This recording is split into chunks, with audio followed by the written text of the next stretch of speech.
तो यहाँ देखिएगा स्टूडेंट,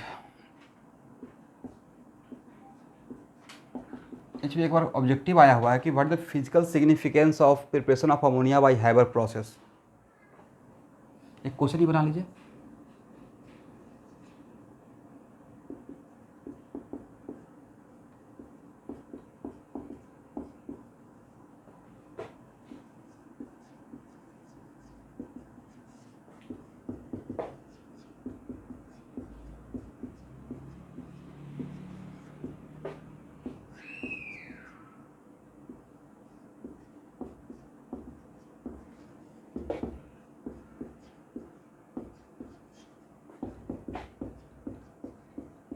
हैवर्स प्रोसेस। तो देखिए, इसका पहला फिजिकल सिग्निफिकेंस ये है कि ये रिएक्शन, आंसर में ये ऑब्जेक्टिव आपका बन जाएगा, रिएक्शन एक्सोथर्मिक है, राइट। और एक्सोथर्मिक का मतलब है कि आपको एनर्जी इसमें बेनिफिट हो रहा है, इसका मतलब लो टेम्परेचर पर भी ये काम हो जाएगा, करेक्ट ना।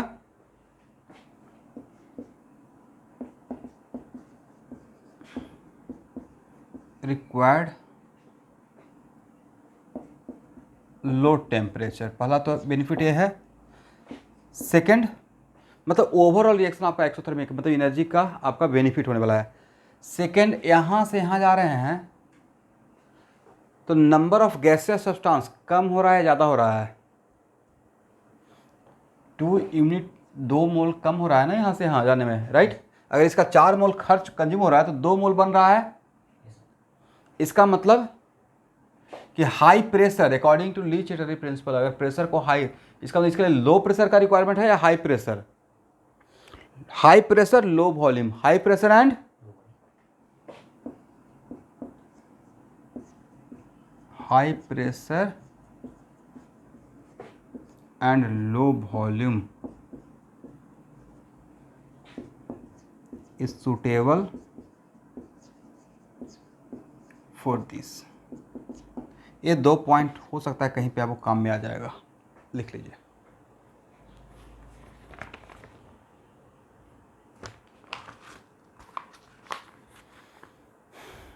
जल्दी से लिखिएगा।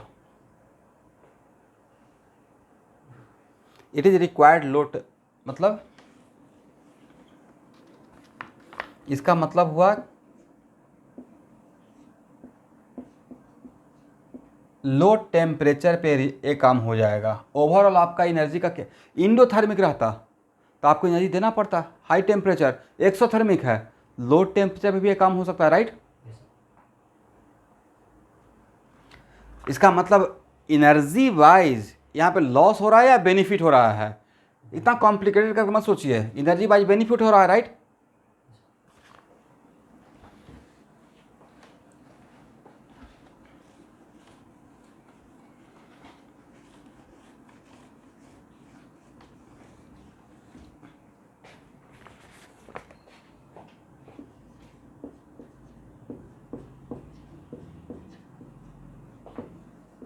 चलिए क्या बनेगा जरा बताइए तो।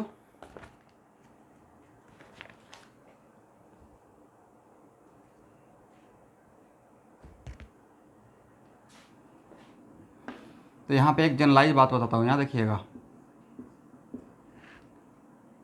Not even O H, O H या यहाँ देखिएगा ओ एच हो या एन एच हो या एस एच हो, जहाँ भी एसिडिक हाइड्रोजन या मोर इलेक्ट्रोनिगेटिव एटम से अगर हाइड्रोजन अटैच रहता है और अगर वहाँ पे सोडियम या पोटेशियम डालते हैं तो वो बॉन्ड ब्रेक हो जाता है। एक जनरलाइज स्टेटमेंट, राइट। इसका मतलब है कि यहाँ पे NH है तो क्या बन जाएगा, NaNH2 sodamide plus hydrogen gas, समझे। ये कुछ ऐसा ही है कि सोडियम को वाटर में डाल दिए तो क्या बनेगा, OH बॉन्ड ब्रेक हो जाएगा, NaOH प्लस हाइड्रोजन गैस। अगर सोडियम को H2S के साथ मिला दीजिएगा क्या बनेगा, NaSH प्लस हाइड्रोजन गैस, समझे स्टूडेंट।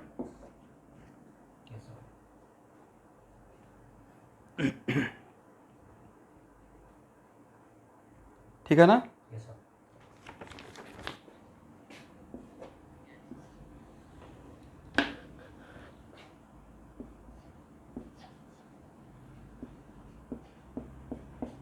लिखिए reaction of aqueous ammonia with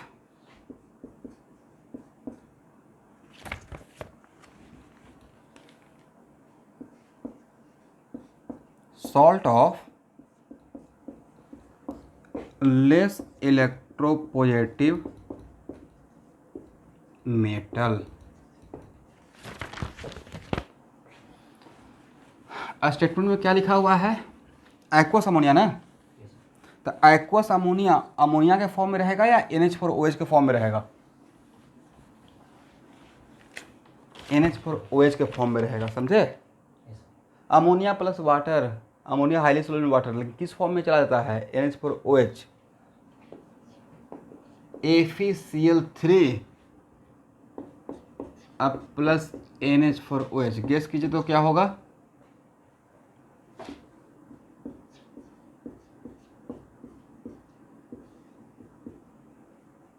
और ferric hydroxide less soluble water, तो प्रेसिपिटेट आउट होगा। अब प्लस क्या बनेगा? NH4। समझ गए?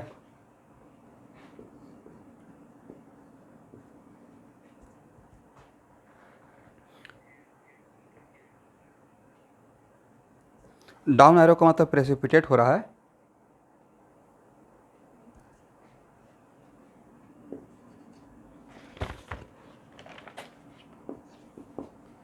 अब देखिए, मैंने जानबूझ के लेस इलेक्ट्रोपोएटिव क्यों बोला, मोर इलेक्ट्रोपोएटिव क्यों नहीं बोला?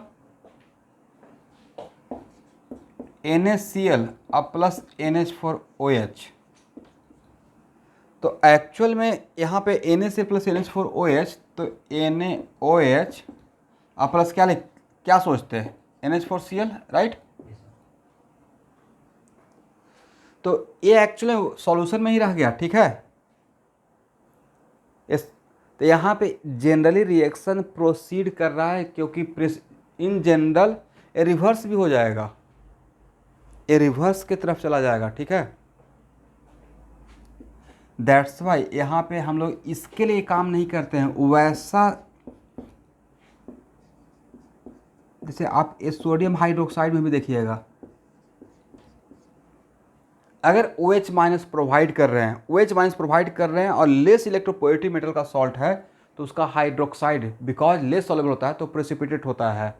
तो प्रेसिपिटेशन की वजह से रिएक्शन लेफ्ट से राइट की तरफ जा रहा है, ठीक है?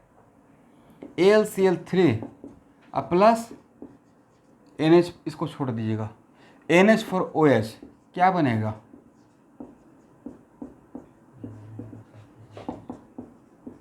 बट आपको नहीं था कि यहाँ से आपको एक चीज़ का और आइडिया हो गया कि सर यहाँ पे AlCl3, तो इसका मतलब जो भी OH माइनस प्रोवाइड करेगा उसके साथ ये काम कर सकता है AlOH3 बनकर। अगर यहाँ पे NaOH भी रहता, अगर NaOH, तब भी तो ये काम हो सकता था, राइट?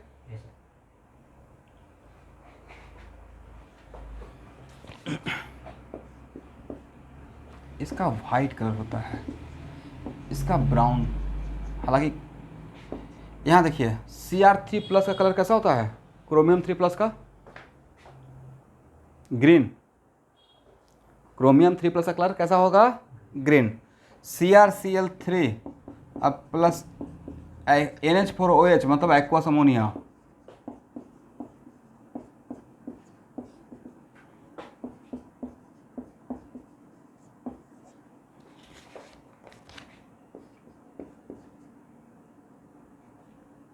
किस टाइप का कलर रहेगा?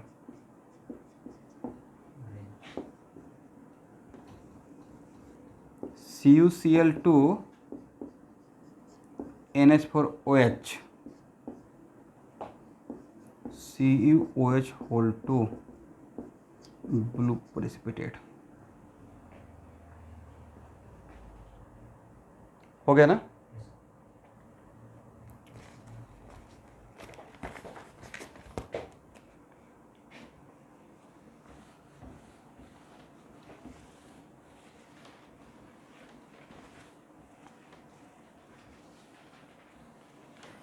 एडवांस का इनऑर्गेनिक जब करना होगा तो उसमें बिना सॉल्ट एनालिसिस का नहीं काम चलेगा।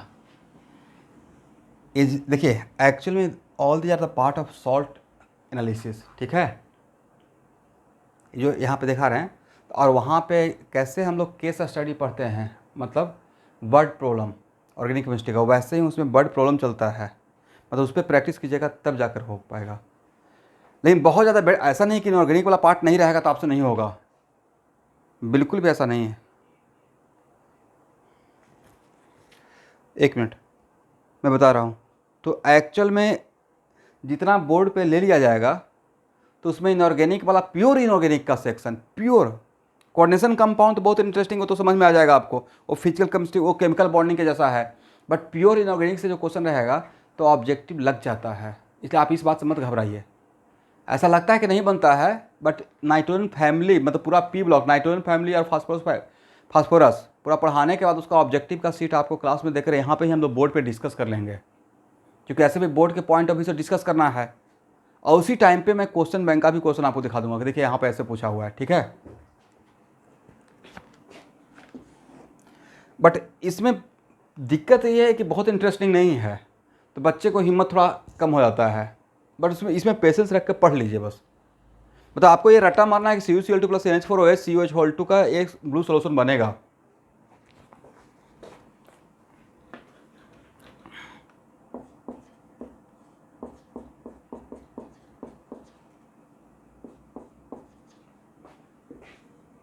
क्या बनेगा जरा गेस कीजिए तो।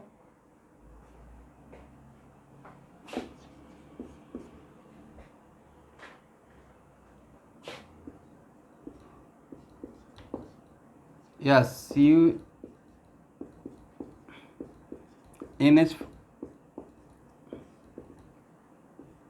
SO4। अब इसी क्वेश्चन में आपसे पूछा जाएगा कि व्हेन कॉपर सल्फेट, देखिए कैसे क्वेश्चन आएगा, when copper sulphate treated with NH4OH then first we get blue precipitate, but after dissolving excess of NH4OH, मतलब अगेन फिर NH4OH और उसमें अगर मिला रहे हैं तो सॉल्यूशन जो प्रेसिपिटेट है अगेन वो सॉल्यूशन में डिजॉल्व हो रहा है, due to formation of what, due to formation of what. Question समझ में आया मैंने क्या बोला? First of all we get blue precipitate, right, लेकिन जब उसमें एक्स्ट्रा और भी NH4OH मिक्स कर दिया गया तो अगेन इट बिकम सॉलेबल। तो वजह उसका है CuOH2 और इसमें NH4OH, और ये तो सॉल्यूशन में ही रहेगा ना। अगेन उसमें एक्स्ट्रा अगर इसको मिक्स करते हैं या आपको कोऑर्डिनेशन कंपाउंड में कॉम्प्लेक्स कंपाउंड पढ़ना है तो ये कॉम्प्लेक्स कंपाउंड बन जाता है, और जिसका नाम है, नाम अभी मैं पढ़ देता हूँ, बाद में आपको आप लोग भी आ जाएगा, टेट्राएमाइन कॉपर सेकेंड सल्फेट। पढ़िए मेरे साथ, टेट्रा, अमोनिया नहीं बोलना होता है, जो भी कोऑर्डिनेशन कंपाउंड थोड़ा बहुत जानते होंगे इसको हम लोग बोलते हैं, यहाँ पे लिगेंड है, कॉम्प्लेक्स कंपाउंड बना हुआ है, लिखना नहीं है, nomenclature of coordination compound is a part of your syllabus, ऐसा बच्चा टाइप का नॉमेनक्लेचर आपके लिए हो जाएगा जब कोऑर्डिनेशन कंपाउंड पढ़ाएंगे। तो टेट्राएमाइन कॉपर सेकेंड सल्फेट। अब एक यहाँ देखिएगा, अब ये चीज़ पूछा जाएगा कि जब ये आपस में first of all we get blue precipitate, but when it is treated with again excess of ammonia, aqueous ammonia, then this precipitate again dissolve या soluble in this solution. The reason due to formation of this coordination compound, this complex compound. Correct ना? इसको language लिख लीजिए एक line जो मैंने बोला।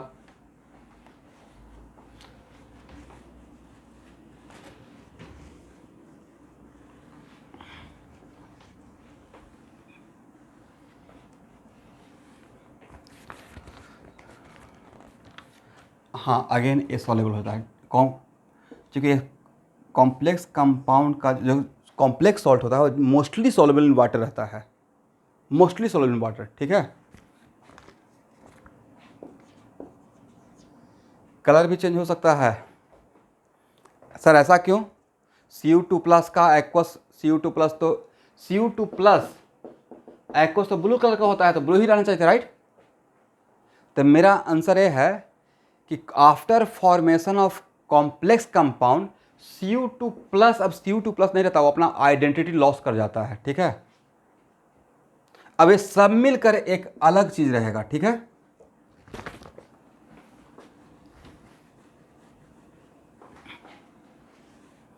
Element तो एलिमेंट ही वही रहेगा, बट वो जो Cu2+ का जो Cu2+, एक छोटा सा प्रॉपर्टी, उसका एक्वा सॉल्यूशन ब्लू होता है, राइट। अब यहाँ पे बनने के बाद इट में भी ब्लू हो भी सकता है, नहीं हो सकता है, चॉकलेट ब्राउन हो, राइट। कुछ कलर, कुछ चॉकलेट होता है ना जिसका ब्राउनिश कलर होता है, तो उस टाइप का भी कलर हो सकता है। और लास्टली इसका राइट टाइम नहीं है, बाद में पढ़ेंगे, ठीक है। चलिए यहाँ देखिए, सिल्वर नाइट्रेट, ये इंपॉर्टेंट है आपके लिए, ऑर्गेनिक केमिस्ट्री में आएगा। NH4OH क्या बनेगा?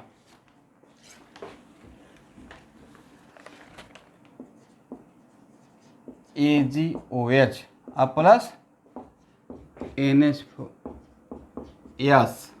अगर इसको सिर्फ थोड़ा सा NH4OH यहाँ पर डालकर छोड़ दिया जाए और इसको जो प्रेसिपिटेट हुआ, पहले क्या होगा, यह precipitate, it is very important to note that इस प्रेसिपिट, जैसे जैसे प्रेसिपिटेट आएगा, इसको अगर सॉल्यूशन से बाहर निकालते जा रहे हैं उस प्रेसिपिटेट को,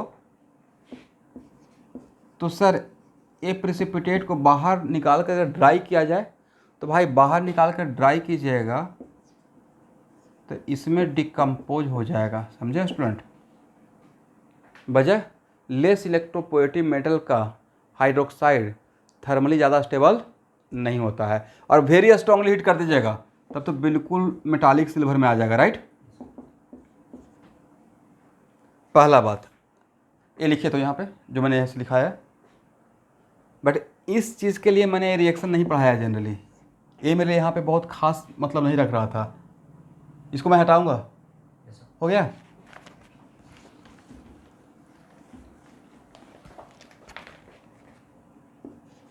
हाँ,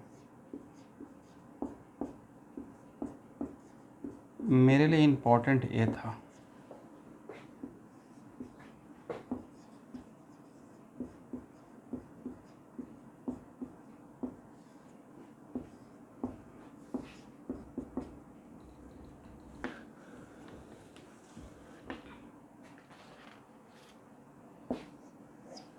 इसका नाम है diamine silver first hydroxide, it is also known as Tollens reagent,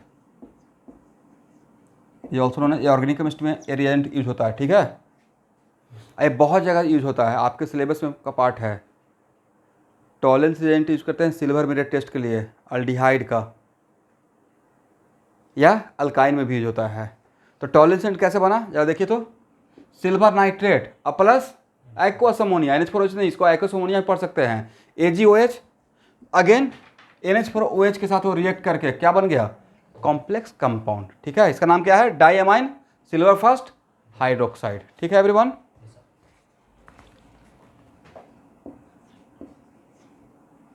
AgCl और NH4OH, और थोड़ा अगर ये ज़्यादा ले लें क्या बनना चाहिए, गेस कीजिए तो, यहाँ से इन्फ्लुएंस होकर। सर अगर लिमिटेड अमाउंट लेंगे तब तो सिल्वर हाइड्रोक्साइड का प्रेसिपिटेट मिलेगा, राइट। अब प्लस NH4Cl। अब यहाँ पे सबसे इंटरेस्टिंग बात है, यही पूछा हुआ है भाई, generally silver chloride insoluble in water रहता है, राइट। सिल्वर क्लोराइड का सॉल्युटिव बहुत कम होता है, silver chloride is almost insoluble in water, लेकिन silver chloride become soluble in aqueous ammonia, silver chloride become soluble in aqueous ammonia due to formation of what, this is the objective. आप question bank में follow कीजिएगा, कहीं ना कहीं पक्का 40 साल में पूछा हुआ है।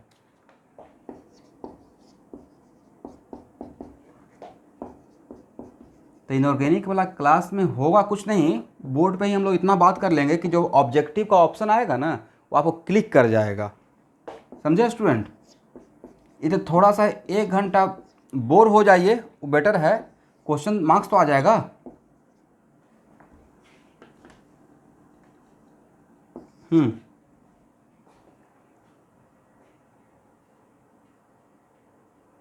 एकदम कॉन्सेंट्रेट करके रहिएगा शुभांकर। मैंने बोला silver chloride generally insoluble in water, yes, but it become soluble in aqueous ammonia due to formation of complex compound. ठीक है, करेक्ट है ना। अब यहाँ पे नेक्स्ट क्वेश्चन कि sir AgNH3 whole two Cl लिखें या AgNH3 whole to OH minus लिखें, दोनों में से आपकी मर्जी है, क्योंकि यहाँ पे NH4OH तो है ही, राइट, OH माइनस भी है, और यहाँ पे सॉल्यूशन में Cl माइनस भी था। ठीक है, मुझे इससे मतलब नहीं था, मुझे मतलब था कि AgCl जो वाटर में इनसॉल्युबल था, जो वाटर में प्रेसिपिटेट था, AgCl को वाटर में डाले प्रेसिपिटेट, और उसी वाटर में अगर अमोनिया डालना स्टार्ट कर दिए, फिर वो जो प्रेसिपिटेट है वो सॉल्युबल होना स्टार्ट हो जाएगा due to formation of this salt. Okay, ठीक है ना।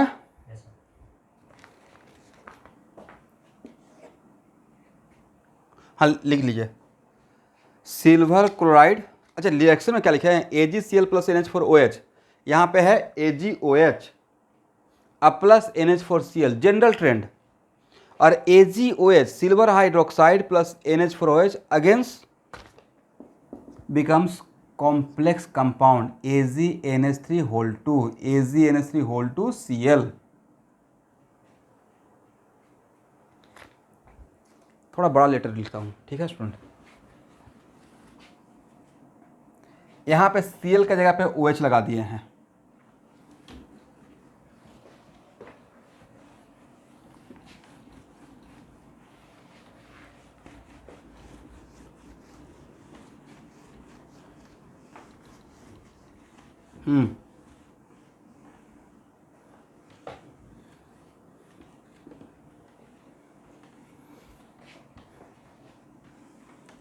देखिए तो कहाँ से क्लोरीन आया होगा, सॉल्यूशन में कहीं पे क्लोरीन है Cl माइनस, यस। यहाँ देखिए एक्चुअली बना ये है स्टूडेंट,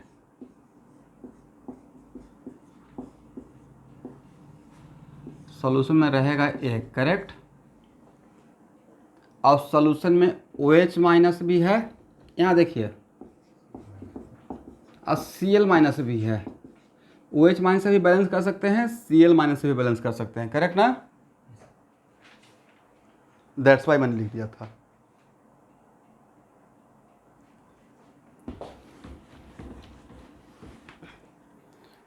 चलिए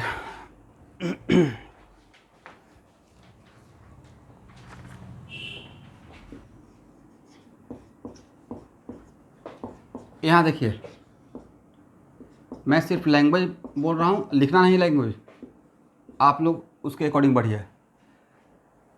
silver sulphate when treated with aqueous ammonia first we get a white precipitate, but in excess of ammonia again that white precipitate becomes soluble, then what is the final compound, क्या हुआ होगा finally. तो देखिए पहले अगर coordination compound पढ़े रहते हम लोग पहले, तो एक क्वेश्चन का आंसर फटाक से आप दे देते, but due to first term coordination compound अभी सेकंड टर्म में आने वाला है, तो उसको बाद में थोड़ा देखेंगे। यहाँ देखिए जब इसमें एक्सेस अमोनिया लेते हैं, मतलब अगेन थोड़ा अलग से मिला रहे हैं, देखिए तो अभी इतना बड़ा लेटर चलेगा काम, एवरीवन नज़र आ रहा है, तो एक कोऑर्डिनेशन कॉम्प्लेक्स कंपाउंड बन जाता है। इसका मतलब है जो प्रेसिपिटेट था वो फर्दर सॉल्यूशन के साथ रिएक्ट करना स्टार्ट हुआ। अब कोई चीज़ सॉल्यूशन के साथ ही, कोई टुकड़ा है सॉलिड और सॉल्यूशन के साथ अगर रिएक्ट कर रहा है, मतलब वो उसमें डिजॉल्व हो रहा है, मिक्स हो रहा है, राइट। तो due to formation of this compound, this complex salt, ये भी ऑब्जेक्टिव आया हुआ है। इसमें ऐसे क्वेश्चन रहेगा लैंग्वेज बनाकर, zinc sulphate when treated with aqueous ammonia first we get white precipitate, but that white precipitate again dissolve after extra addition of ammonia due to formation of, due to क्या reason था, due to formation बोलना है भाई, complex compound zinc का Zn NH3 whole 4 SO4। अब next question से आपके दिमाग में आ रहा होगा, सर 4 ही क्यों लिख रहे हैं, राइट? और सिल्वर में 2 ही क्यों लिख रहे हैं? तो उनके थोड़ा बहुत 2% बता के आगे बढ़ जाते हैं। एल्युमिनियम का कितना वैलेंसी? वैलेंसी तो प्लस होता ही नहीं, ऑलवेज पॉजिटिव ही रहता है। एल्युमिनियम का वैलेंसी 3। तो कोऑर्डिनेशन कंपाउंड में एक वैलेंसी पढ़ाऊंगा, एक जिसमें वैलेंसी को 2 पार्ट में डिवाइड करेंगे, प्राइमरी वैलेंसी और सेकेंडरी वैलेंसी। तो जिस तरीके से मेटल का प्राइमरी वैलेंसी फिक्स है, वैसे ही मेटल का एक सेकेंडरी वैलेंसी जितना वो कोऑर्डिनेशन कंपाउंड बना सकता है, कोऑर्डिनेट बॉन्ड बना सकता है, सेकेंडरी वैलेंसी सबका फिक्स रहता है, ठीक है? तो Zn2+ का भी फिक्स है कोऑर्डिनेशन नंबर, या तो 4 होता है, नहीं तो 6 हो सकता है, ठीक है? इसलिए और मोस्टली Zn2+ का 4 होता है। यह कॉम्प्लेक्स कंपाउंड है, मतलब कोऑर्डिनेशन कंपाउंड। तो यहाँ पे कोऑर्डिनेट बॉन्ड बनता है, जो जितना कोऑर्डिनेट बॉन्ड बनाता है उसको बोलते हैं लिगेंड, और जितना बनाता है उसी को हम लोग बोलेंगे, जितना लिगेंड से अटैच रहेगा, जितना कोऑर्डिनेट बॉन्ड बनाएगा उसको सेकेंडरी वैलेंसी। तो हर मेटल का सेकेंडरी, देखते हैं सिल्वर का मैं AgNH3 होल 2 दिया होगा, राइट? इसका मतलब उसका सेकेंडरी वैलेंसी 2 है। ये मुझे रटा हुआ है। कॉपर 2+ का मोस्टली 4 होता है। आयरन का 6 होता है, Fe2+ या Fe3+ का 6 होता है, ठीक है? इसलिए इस बात से मत घबराइए कि सर को कैसे पता है, या आपको भी पता हो जाएगा कोऑर्डिनेशन कंपाउंड के बाद, ठीक है ना? अभी बस इतना याद रखिए कि जिंक सल्फेट एक्वस अमोनिया में के साथ ट्रीट करते हैं तो first of all we get white precipitate of zinc hydroxide, and when again excess ammonia उसमें ऐड करते हैं, देन वो white precipitate dissolve due to formation of complex compound, ठीक है ना?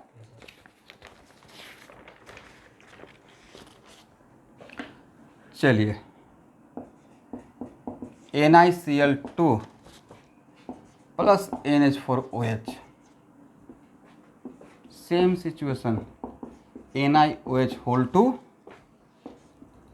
Plus NH4Cl।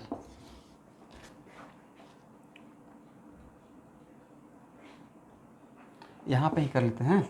अगेन इसमें NH4OH डालेंगे तो डिजॉल्व हो जाएगा due to formation of this one. अब सर यहाँ पे 6 क्यों है? तो हो सकता है कि Ni2+ अमोनिया के साथ सेकेंडरी वैलेंसी 6 शो करता होगा। सबका अपना अपना फिक्स है, ओके? बट मेन पॉइंट है कि सबसे पहले अरे इसका कलर होता है ग्रीन, तो इसमें nickel chloride first of all aqueous ammonia के साथ ग्रीन प्रेसिपिटेट देता है, और जो प्रेसिपिटेट है अगेन वो डिजॉल्व हो जाता है सॉल्यूशन में due to formation of this compound, okay? Correct है ना? ठीक है।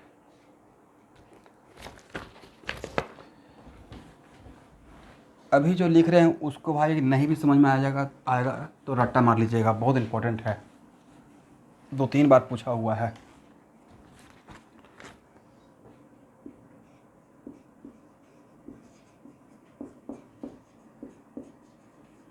ये लुकआउट नहीं कि कैसे बना, लुकआउट ये है कि ये बना।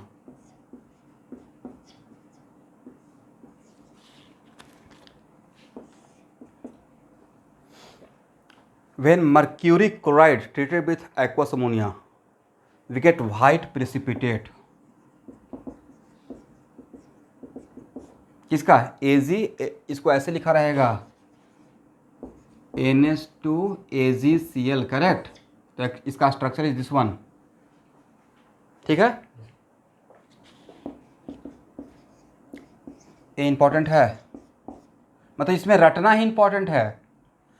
मर्क्यूरस क्लोराइड अगर NH4OH के साथ ट्रीट करेंगे, राइट, तो यहाँ देखिए बनता यही है, बट साथ में मरकरी भी रहता है। अब मरकरी का कलर कैसा रहता है, अब देखते हो मरकरी का कलर ग्रे कलर है, राइट। कंप्लीटली वाइट होता है या ग्रे होता है, ग्रे इज वाइट, करेक्ट, मिट्टी जैसा थोड़ा कलर। ये जो बनता है वो ग्रे प्रेसिपिटेट।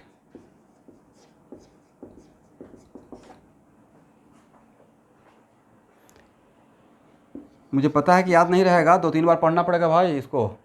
ये मरकरी का रिएक्शन हो गया, राइट। अमोनिया का रिएक्शन कम है, मरकरी का सॉल्ट का ज़्यादा है। मरकरी के लिए इंपॉर्टेंट है mercuric chloride plus aqueous ammonia, we get this one. Mercurous chloride plus aqueous ammonia, we get this one, ठीक है। इसको हटाएं।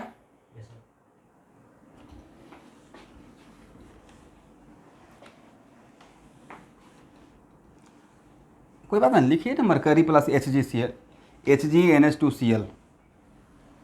ऊपर और नीचे वाला रिएक्शन में तो एक ही डिफरेंस था ना, नीचे वाला रिएक्शन में एक्स्ट्रा मरकरी आ गया था, राइट।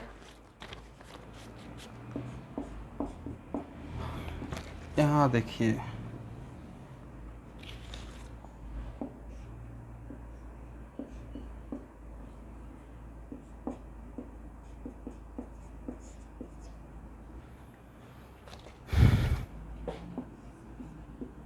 क्या होगा बताइए तो।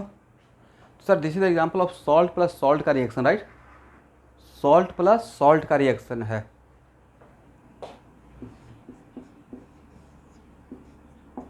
HgI2 अब प्लस KCl, करेक्ट ना। अब देखिए क्वेश्चन इसमें क्या आएगा, when Ki treated with mercury chloride we get first we get what, we get Hg silver iodide का प्रेसिपिटेट, राइट। बट जब इसको एक्सेस Ki के साथ, मतलब अगेन इसमें Ki ऐड करेंगे तो actually mercury complex compound iodine के साथ बना लेगा। ये बन जाता है K2HgI4। ऐसे रहता है, इसी को ऐसे लिखा रहता है सिंपली K2HgI4। ये बहुत खास रिएजेंट है, बोलिए कौन सा, नेस्लर रिएजेंट, समझे।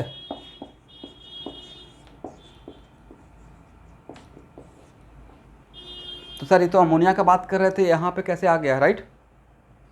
Ki प्लस HgCl2 प्लस, यहाँ तक समझ में आ गया कि कैसे याद रहेगा, बस फार्मूला याद करने का 4 मार्क्स मिल जाएगा। K2HgI4 is known as what, Nessler reagent, right.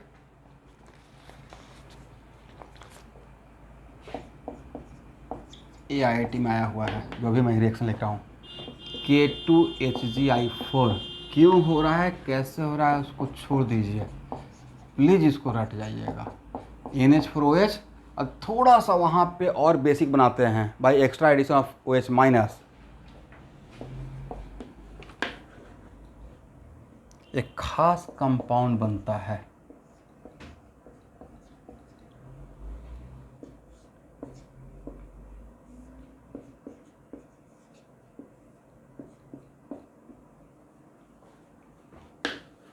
आप लोग को नजर आ रहा है, देखिए तो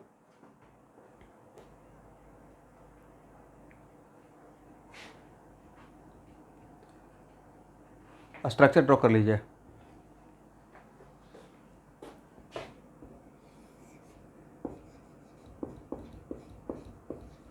मिलर बेस, क्या नाम इसका है, बहुत इंपॉर्टेंट है, ब्राउन प्रेसिपिटेट।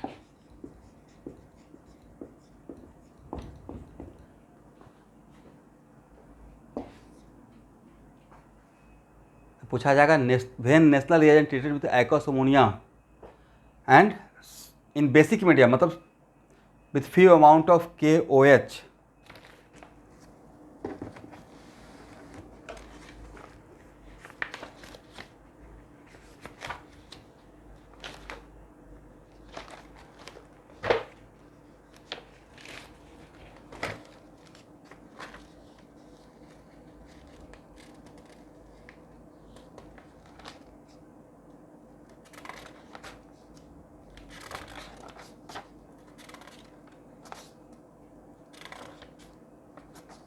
मिलर MILLOR,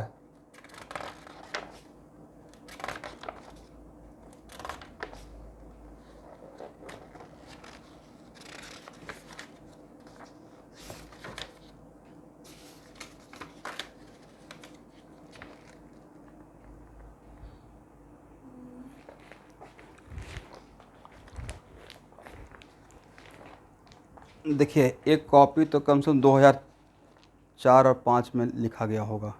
मेरा ओरिजिनल नोटबुक लिखा हुआ है ऑर्गेनिक का, देख रहे हैं? ये अभी का नहीं लिखा हुआ है भाई, करेक्ट ना? इसका स्ट्रक्चर भी दिखाया हुआ है कैसे कैसे हुआ है, करेक्ट?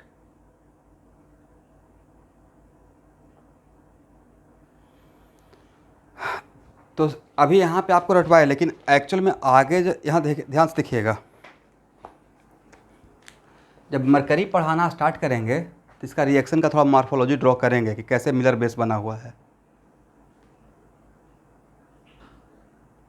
कैसे मिलर बेस बना है। अभी के लिए बस उसको रट लीजिए कैसे बना है, मतलब इसमें पता नहीं चला होगा रिएक्शन कैसे कैसे हो रहा है, बट इसका मरकरी जब पढ़ाते रहेंगे, मरकरी में मैं लिखा हूँ और मरकरी में ही एक्चुअली ये जो नेचुरल रिएजेंट है मेनली मरकरी में हम लोग को पढ़ना है, तो वहाँ पे इसका रिएक्शन कैसे हो रहा है मॉर्फोलॉजी सिखा देंगे कैसे कैसे हुआ है।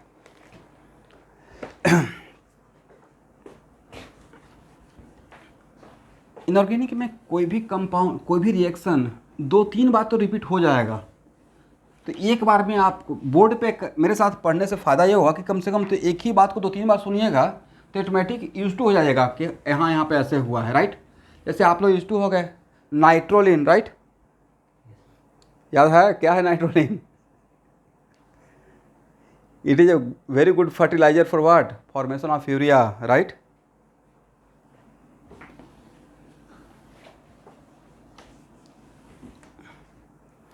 चलिए स्टूडेंट, तो ये मोटा मोटी कुछ रिएक्शन था अमोनिया का। अब लिखिए ऑक्साइड ऑफ नाइट्रोजन,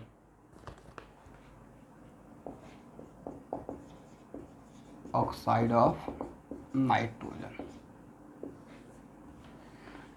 सबसे पहले लाफिंग गैस से ही स्टार्ट करते हैं, N2O, लाफिंग गैस, और साथ में न्यूट्रल भी इसको मानते हैं, ठीक है ना?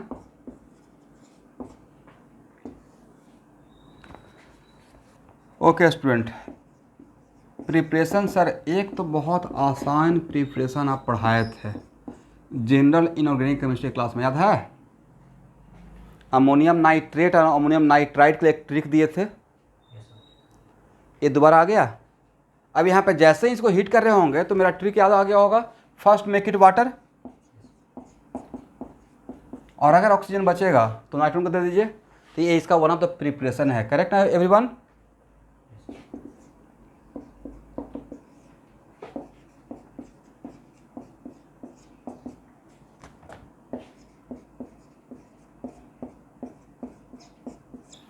अब देखिए, अब इसी रिएक्शन का एडवांटेज यहाँ पे उठाया गया।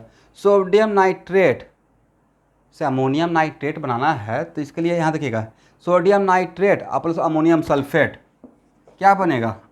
एक्सचेंज होकर ammonium nitrate, correct, plus sodium sulphate, और अगर इसको सोल्यूशन को हीट कर दिया जाए तो ये डिकम्पोज हो जाएगा, और डिकम्पोज होकर N2O प्लस वाटर, समझे?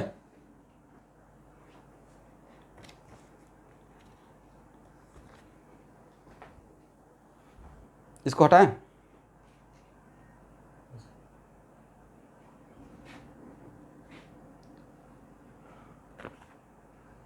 ये आपका लिखा हुआ है, पढ़ा हुआ है, फिर भी लिख लीजिए।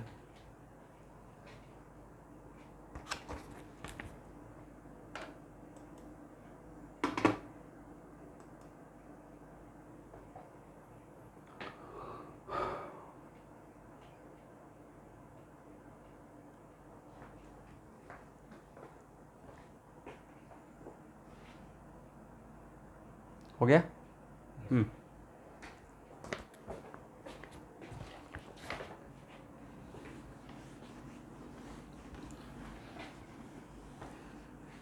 देखिए स्पेशली जब आपको नाइट्रिक एसिड पढ़ाएंगे, याद है आप लोगों को कॉन्सेंट्रेटेड H2SO4 का जनरल इनऑर्गेनिक केमिस्ट्री में मैं पढ़ाया था, मेटल के साथ कैसे डिकम्पोज होता है, की इक्वेशन, नॉन मेटल के साथ कैसे करता है, राइट? वैसे ही नाइट्रिक एसिड का बहुत डिफरेंट कॉन्सेंट्रेशन में डिफरेंट ब्रेक होने का तरीका है, और सबसे ज़्यादा उसी में आपको रटना पड़ेगा। तो वैसे ही अगर नाइट्रिक एसिड को डाइल्यूट HNO3 के साथ अगर मिक्स करते हैं तो जिंक नाइट्रेट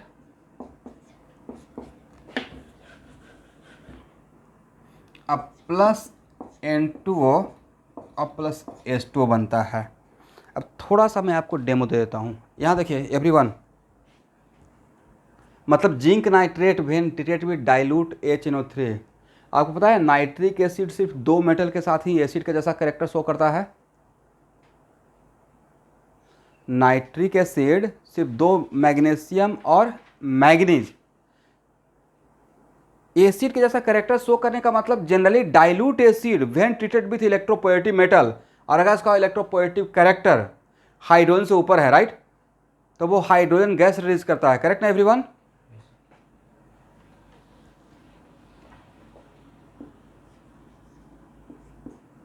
तो देखिए पहले तो ये मान लीजिए कि जो इसका कैरेक्टर है वही शो किया।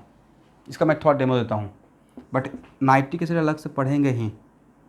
कंप्लीट एक पूरा क्लास कम 2 आवर इसी को नाइट्रिक एसिड ही पढ़ाते रहेंगे। तो HNO3, तो सबसे पहले जो आप सोचते हैं मेटल का, जिंक का, वैसा ही काम सोचिए। करेक्ट ना? एंड 2HNO3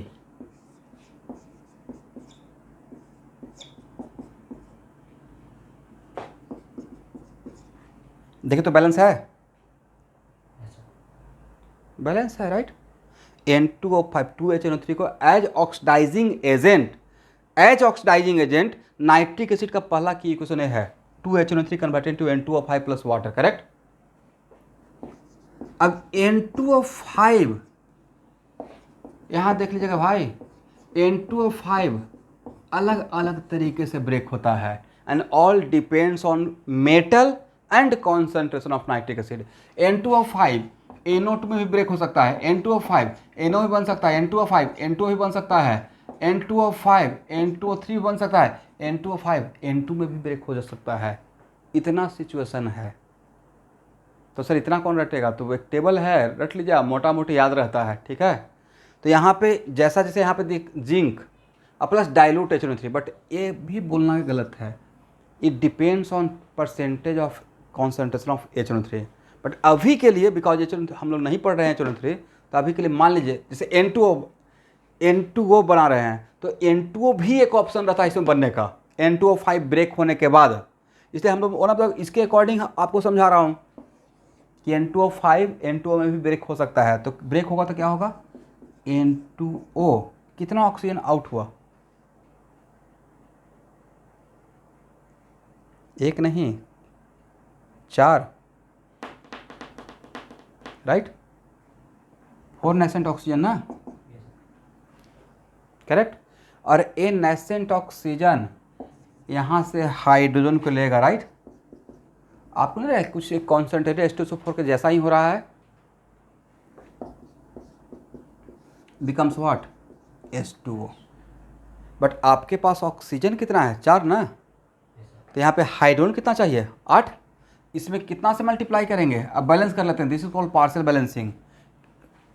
4 से मल्टीप्लाई करेंगे, राइट। और 4 से मल्टीप्लाई करने के बाद यहाँ पे भी कितना से मल्टीप्लाई कर लीजिए? 4 से मल्टीप्लाई कीजिए और ऐड कीजिए, कितना हो जाएगा देखिए तो? 4Zn, correct. और यहाँ पे कितना? 8 ना, और यहाँ का 2, कितना हो जाएगा? 10 HNO3। क्या एक कैंसिल हो जाएगा? अब यहाँ पे बताइए वाटर कितना? यहाँ का 4 और यहाँ का 1, कितना हो गया? 5H2O। अरे कितना बनेगा? 4 जिंक नाइट्रेट अब प्लस 5H2O अब प्लस N2O, राइट। हो गया बैलेंस? लिख लीजिएगा। तो जस्ट थोड़ा सा मैं डेमो दिया कि HNO3 को पढ़ने के लिए की इक्वेशन ए रहता है। पहले N2O5 बनाते हैं और तब N2O5 इस तरीके से, इतने तरीके से ब्रेक हो सकता है। ठीक है ना एवरीवन? इसको हटाएं।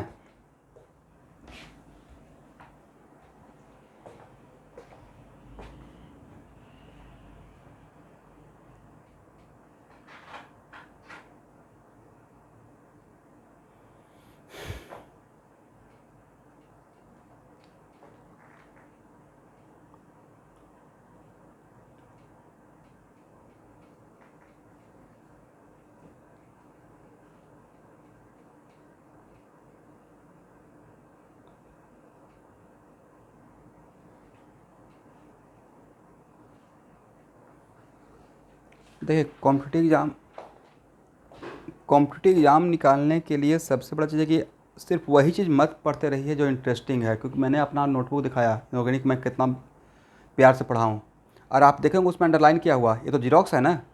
ओरिजिनल कॉपी में देखिएगा एक बार रेड कलर मिलेगा अंडरलाइन किया हुआ, एक बार ब्लू, एक बार ग्रीन, मतलब कितना बार उसको रिविजन किया होगा, जबकि बोरिंग था। करेक्ट? N2O उसी का तो प्रिपरेशन पढ़ रहे थे भाई, उसी का प्रिपरेशन पढ़ रहे थे। तो मेन थीम में ए बोलना चाह रहा था कि ऑड चैप्टर भी पढ़ना है। इनऑर्गेनिक मान लीजिए प्योर ऑर्गेनिक रट्टा मारना है, ऑर्गेनिक जैसा इंटरेस्टिंग नहीं है, बट सब्जेक्ट का सिलेबस कंप्लीट करने का कॉन्फिडेंस ही कुछ और होता है। सब कुछ पढ़ा हुआ है, आप जहाँ से है, राइट? कुछ सब्जेक्ट का तो लेके चलिएगा कि पूरा सब कुछ पढ़े हुए हैं। बहुत सारे बायो वाले, मेडिकल वाले बोलते रहते हैं मेरा बायोलॉजी अच्छा है। बायोलॉजी अच्छा होने का मतलब क्या है? मैं भी बोलता हूँ मेरा केमिस्ट्री अच्छा है, अच्छा था। तो केमिस्ट्री अच्छा होने का था क्या? इसका मतलब 142 मार्क्स में 128 मार्क्स था, सॉरी 128 में 105 मार्क्स था केमिस्ट्री में मेरा एडवांस में। आउट ऑफ 128 105, 100/100 अटेम्प्ट था। फिजिक्स में भी 100/100 अटेम्प्ट था, लेकिन कुछ सिली मिस्टेक हो गया।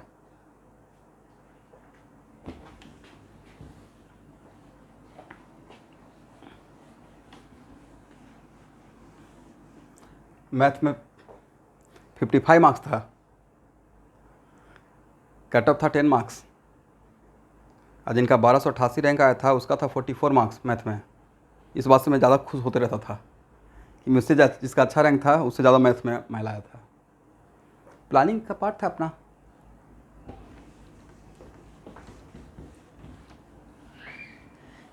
इसलिए पढ़ते रहिए, नॉलेज गेन करते रहिए, लगे रहिएगा, हो जाएगा सिलेक्शन। बीच में हिम्मत हार के गिव अप कर लीजिएगा, नहीं होगा।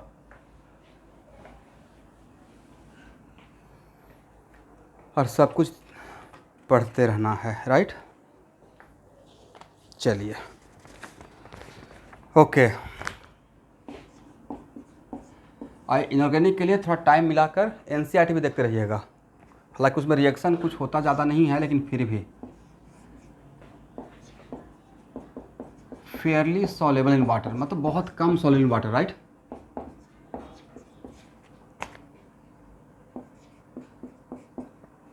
Fairlie soluble in cold water लिखिएगा, कोल्ड वाटर,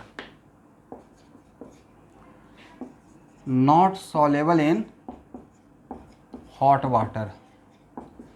यहाँ देखिए N2O कोल्ड वाटर में थोड़ा सॉल्युबल है, but not soluble in hot water. This is the reason कि अगर N2O को कलेक्ट करना है तो इसको हॉट वाटर के ऊपर कलेक्ट करते हैं by downward displacement method. Gas को कलेक्ट करने का एक तरीका होता है डाउनवर्ड डिस्प्लेसमेंट मेथड, तो इसमें हॉट वाटर के ऊपर कलेक्ट करते हैं। ठीक है, चलिए स्टूडेंट, N2O को अगर स्ट्रांगली हिट करेंगे तो डिकम्पोज होकर ऐसे देगा N2 प्लस नेसेंट ऑक्सीजन। ये सिंपल सा बात है कि जो अगर जिसको ब्रेक कर रहे हैं, इसका मतलब N2O also behave like oxidize, can be behave like oxidizing agent. N2O can be behave like oxidizing agent. तो भाई इसका मतलब कंबसन का क्या है, अपोज करेगा या कंबसन का सपोर्टर है?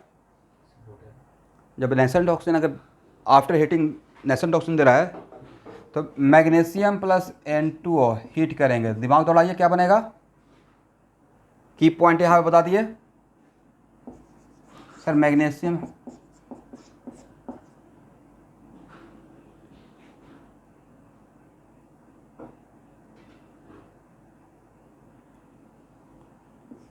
मैग्नीशियम प्लस N2O एक की इक्वेशन है। N2O को लाफिंग गैस को हीट करते हैं तो N2 plus nascent oxygen, magnesium plus N2O heat करेंगे तो यहाँ पे N2 plus nascent oxygen, yes ये बनेगा। ठीक है, अब यहाँ से इन्फ्लुएंस होगा C प्लस N2O। बहुत सारी रिएक्शन तो कॉमन सेंस से बन जाता है भाई।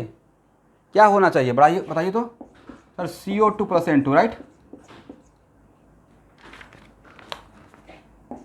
P4 प्लस N2O क्या होगा सर, ऐसे तो P2O5 लिखते हैं but main compound P4O10 right, dimer plus N2।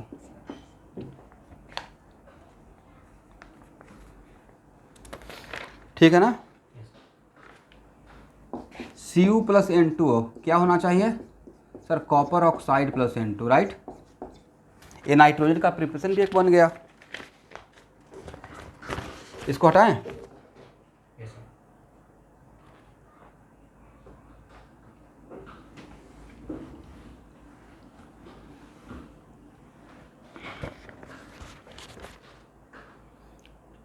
हाँ बन सकता है अगर आप इसका लेसर अमाउंट लीजिएगा तो, अगर सफिशिएंट अमाउंट इसका ज़्यादा ले लीजिएगा एक्सेस तो सफिशिएंट ऑक्सीजन मिल जाएगा, कंप्लीट कंबसन हो जाएगा।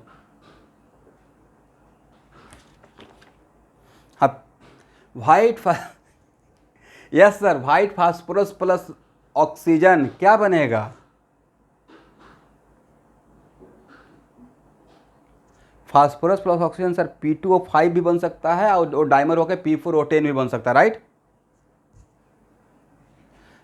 P4O10 का तो स्ट्रक्चर बताए थे, कैसा था शुभंकर, याद है ना।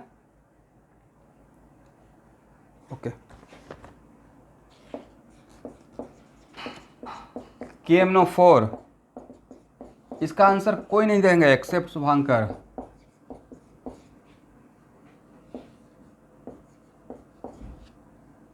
कैसे हुआ बताइए तो,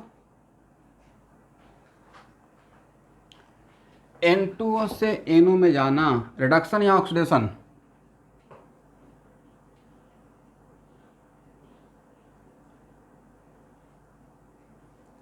क्या बात कर रहे हैं सर, यहाँ देखिए +1 से +2 में चला गया है राइट, +1 से +2 में जाना क्या रिडक्शन बोलेंगे,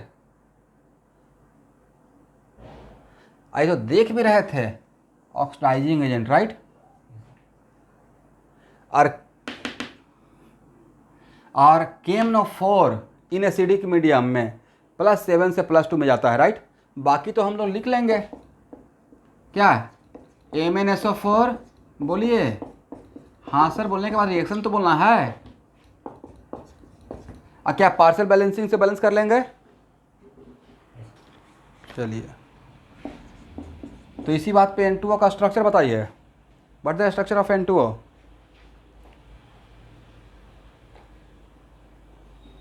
सर कुछ तो होता होगा पक्का,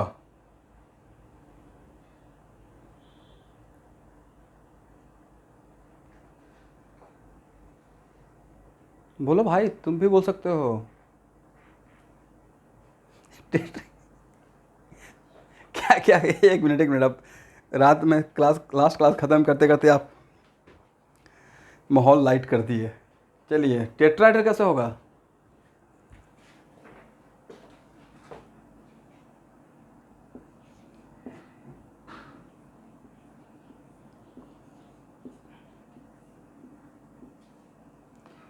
ये इसलिए याद रहना चाहिए था, किस लिए याद रहना चाहिए था, बिकॉज सर थर्मोकेमिस्ट्री में आप इसको एक क्वेश्चन था इस पे राइट, याद है लास्ट एक्सरसाइज का। नहीं अगर एक आध बार दिए होते तब मैं बोलता कि छोड़ दीजिए, नहीं बताया है।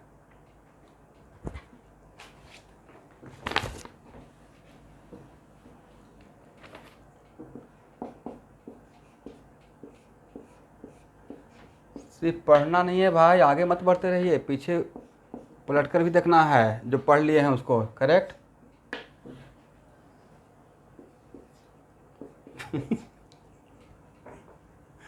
अच्छा, एक्चुअली आज आप लोग का 2 बजे से क्लास चल रहा है ना, क्लास कम कर देंगे, टेंशन मत लीजिए।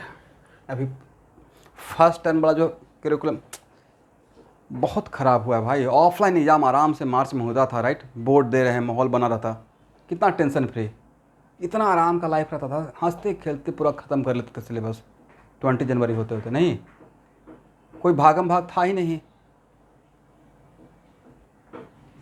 इन्हें हाँ देखिए, सिस्टमेटिक नहीं किया भाई, मतलब पता नहीं कौन महान लोग बैठे हुए हैं, राइट। मतलब सोचिए ना, एक सिस्टमेटिक चैप्टर होता है ना ऑर्गेनिक केमिस्ट्री, आप ही बताइए, एक टीचर के साथ नाइंसाफ़ी नहीं है। सिस्टमेटिक चैप्टर ऐसे होता है, हम लोग जो सोचते हैं ऑर्गेनिक पढ़ाएंगे, रिएक्शन मैकेनिज्म पढ़ाएंगे, राइट। देखिए इतने विद्वान टीचर हैं, उनका चैप्टर का सीक्वेंस देखिए तो, विद्वान टीचर है भाई, इंडियन ऑफ साइंस से पीएचडी किया है, पीडीएफ मतलब यूएस में इतना काम करके आए, इंडिया का होना तो फाइनेस्ट ऑर्गेनिक टीचर, कैसे ऑर्गेनिक केमिस्ट्री का सीक्वेंस बनाए हैं, राइट। पहले हाइब्रिडाइजेशन, फिर रेजोनेंस, एकदम समझाते हुए, राइट, एरोमेटिसिटी, उसके बाद रिएक्शन में पहले रिएक्शन मैकेनिज्म, उससे पहले substituent effect, right, stability of intermediate carbocation carbon ion, उसके बाद देना भी चाहिए था तो ओके, बेंजीन, मतलब वहाँ पे जो फ्रीडल क्राफ्ट वगैरह है, फिर alkane, alkyne, alkyne, halogen derivative, alcohol, alcohol को एल्डिहाइड भी देते, बायोमोलिक्यूल्स लास्ट वाला दे दिए, राइट। मतलब यहाँ के बाद फिर डायरेक्ट जंप, और हम लोग जैसा टीचर ही समझ रहा है कि कहाँ का रिएक्शन कहाँ पे हेल्प होता है, तो बहुत जगह को, लेकिन फिर भी मैं संभाल लूँगा, घबराने की बात नहीं है। उतना तो पढ़ाते हुए आइडिया हो गया है कि किस क्लास में कितना बात बोलना है, कितना बात नहीं बोलना है, और कब जाकर फिर दोबारा वो बात को बोलना है, हो जाएगा। चलिए, इसका स्ट्रक्चर ऐसा भी रहेगा स्टूडेंट, ठीक है।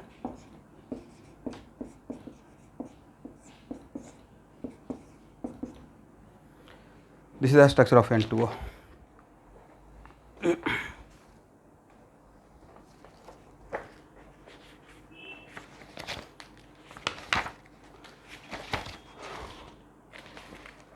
हो गया ना।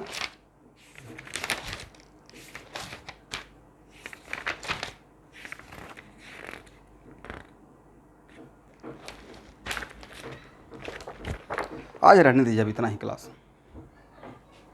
मैं भी थोड़ा टायर्ड फील कर रहा हूँ, धीरे धीरे बढ़ते रहेंगे इनऑर्गेनिक में।